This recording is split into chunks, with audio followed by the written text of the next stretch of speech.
नमस्कार, आप देख रहे हैं बिहार तक और आपके साथ मैं हूं ऋचा शर्मा। बिहार में एनडीए को शाहबाद से लेकर औरंगाबाद तक जोरदार झटका लगा। एनडीए के दिग्गज नेताओं को हार का सामना करना पड़ा, जिसके बाद अब ये सवाल लगातार उठ रहे हैं कि हार की वजह क्या रही होगी। दरअसल एनडीए को भोजपुरी सुपरस्टार पवन सिंह का निर्दलीय चुनाव में उतरना, लड़ना, इसका साइड इफेक्ट यहां पर देखने को मिला। भोजपुरी स्टार पवन सिंह निर्दलीय उम्मीदवार के तौर पर काराकाट से चुनावी मैदान में ताल ठोक रहे थे। इसी वजह से एनडीए को औरंगाबाद, काराकाट, आरा, सासाराम और बक्सर की सीट पर जातीय समीकरण बिगड़ता हुआ दिखा। एनडीए का यहां पे जातीय समीकरण ही बिगड़ गया और इन सीटों पर एनडीए को हार का सामना करना पड़ा।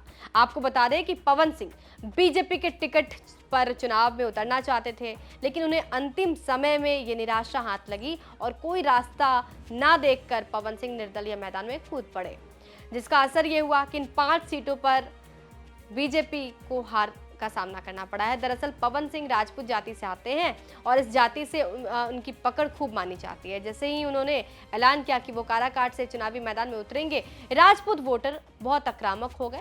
एक तरफ वो राजपूत वोटर आक्रामक हुए तो वहीं दूसरी तरफ कुशवाहा वोटरों ने भी इसका रिएक्शन देना शुरू कर दिया था।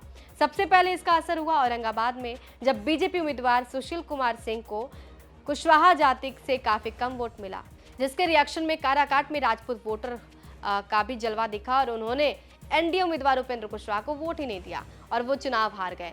पवन सिंह फैक्टर की बात की जाए तो सिर्फ काराकाट तक ही नहीं रुकी ये बातें, बल्कि इसका असर सासाराम सीट पर भी देखने को मिला। वहां भी कुशवाहा और राजपूत वोटर दूरी बनाते दिखे और सासाराम सीट भी एनडीए के 2 मजबूत वोट बैंक माने जाते हैं। वोटरों की अनदेखी की वजह से बीजेपी हार गई और कांग्रेस जीत गई। राजपूत वोटर और कुशवाहा वोटर की ये जो तनातनी थी वो आरा में भी दिखी और बीजेपी उम्मीदवार आर.के. सिंह, जो राजपूत जाति से आते हैं, उन्हें भी यहां पर हार का सामना करना पड़ा।